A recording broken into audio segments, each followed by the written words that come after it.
অন্যদিকে হরগোবিন্দ দাসের ফ্যামিলি গেছে হাইকোর্টে, কি বলবেন? গতকাল তো দেখলেন, আজকে যে হরগোবিন্দ দাস চন্দন দাসের পরিবারকে বিধাননগরে নিয়ে এসে রাখা হয়েছিল, সেখানে পুলিশ জোর জবরদস্তি দরজা ভেঙে ঢুকে তাদেরকে ধরে নিয়ে যাবে। এ কোন রাজ্যে বাস করছি আমরা? এখানে পুলিশ দাঁড়িয়ে থেকে হরগোবিন্দ দাস চন্দন দাসকে তাকে কুপিয়ে মারা হলো, পুলিশ কিছু করলো না। 600 হিন্দুদের বাড়ি পুড়িয়ে দেওয়া হলো, আজকে মন্দিরগুলো পুড়িয়ে দেওয়া হলো। কই মুখ্যমন্ত্রী একবারও তো বললেন না যে মন্দিরগুলো পুড়িয়ে দেওয়া হয়েছে সেগুলো আমি বানিয়ে দেবো। আপনি জগন্নাথ কালচারাল সেন্টার নিয়ে জগন্নাথ ধাম বলে দিচ্ছেন, সেটা নিয়ে আজকে তুলকালাম হচ্ছে উড়িষ্যাতে। আজকে উড়িষ্যার উড়িয়া লোকেরা, বাঙালি লোকেরা সবাই আজকে ছিছি করছে। আপনি এরকম ধাম বলতে পারেন না, আপনি শুধু রাজনীতি করছেন। যাদের বাড়ি পুড়িয়ে দেওয়া হলো বলতে পারতেন তো আমি বাড়ি বানিয়ে দিচ্ছি, আপনি বললেন না, আমাদের বিজেপির কার্যকর্তারা নেতৃত্ব বলে দিল। রাজ্যপালের রিপোর্টে রাষ্ট্রপতি শাসনের কথা উল্লেখ করা হয়েছে। রাজ্যপালের রিপোর্টে রাষ্ট্রপতি শাসনের কথা একটি জায়গায় উল্লেখ করা হয়েছে, এটাকে আপনারা সমর্থন করেন? দেখুন, আমাদের সমর্থন না সমর্থনের বিষয় নয়। আমরা চাই না যে নৈতিকভাবে যে সরকার হয়েছে, বাংলার মানুষই তো ইলেকশন করে ভোট দিয়ে তাদেরকে এনেছে। তাদের টার্ম যখন শেষ হবে, সেই টার্ম শেষ হওয়ার পরে ইলেকশন হবে, তারপরে আবার সে মোদিজির সরকার হবে, আমাদের দৃঢ় বিশ্বাস। মহামহিম রাজ্যপাল তার রিপোর্ট দিয়েছেন, কিন্তু বাংলার মানুষ বলছে আমাদের 356 চাই। এটা আমাদের কথা নয়।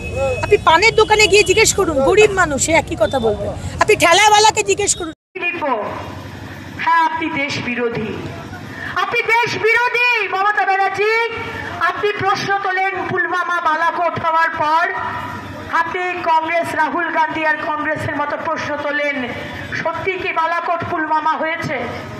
আপনি টেররিস্টদের পক্ষে দাঁড়ান যখন বাটলা হাউসের আক্রমণ হয়, যখন বিএসএফ এর উপর পাথর ছোড়া হয়, আপনি বিএসএফ এর সাথে দাঁড়ান না, আপনি জঙ্গিদের সাথে দাঁড়ান। আর তৃণমূলের জনপ্রতিনিধিরা আজকে ভোটার কার্ড, প্যান কার্ড, আধার কার্ড বানিয়ে দিচ্ছে। আমাদের আসানসোলেও তো আমি শুনলাম আসানসোলের বিভিন্ন জায়গায় ভোটার কার্ড, আধার কার্ড বানিয়ে দেওয়া হচ্ছে।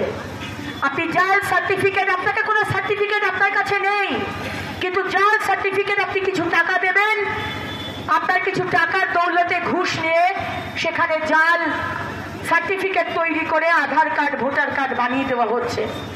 আজকে পশ্চিমবঙ্গের মানুষ, হিন্দু হোক, রাষ্ট্রবাদী মুসলমান হোক, শিখ হোক, খ্রিস্টান হোক, আমাদের কারোর সুরক্ষা নেই। কারণ আজকে এই পশ্চিমবঙ্গ জঙ্গিদের হাতে চলে গেছে। আজকে জঙ্গি, আজকে আনসারুল বাংলা, আজকে আইসিস, আজকে আল কায়দারা, তারা আজকে মমতা ব্যানার্জিকে নিয়ে পুতুল নাচের মতো তারা এই রাজ্যকে চালাচ্ছে।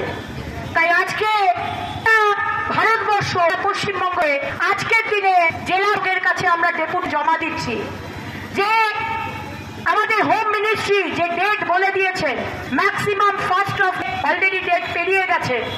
তার মধ্যে যদি পাকিস্তানি নাগরিক যাদের কাছে পেপার আছে, ডকুমেন্ট আছে, বা যাদের কাছে ডকুমেন্ট নেই, যারা ইল্লিগালি এখনো আমাদের এই রাজ্যে রয়েছে, তাদেরকে খুঁজে বের করুন, আইডেন্টিফাই করুন আর তাদেরকে ডিপোর্ট করুন।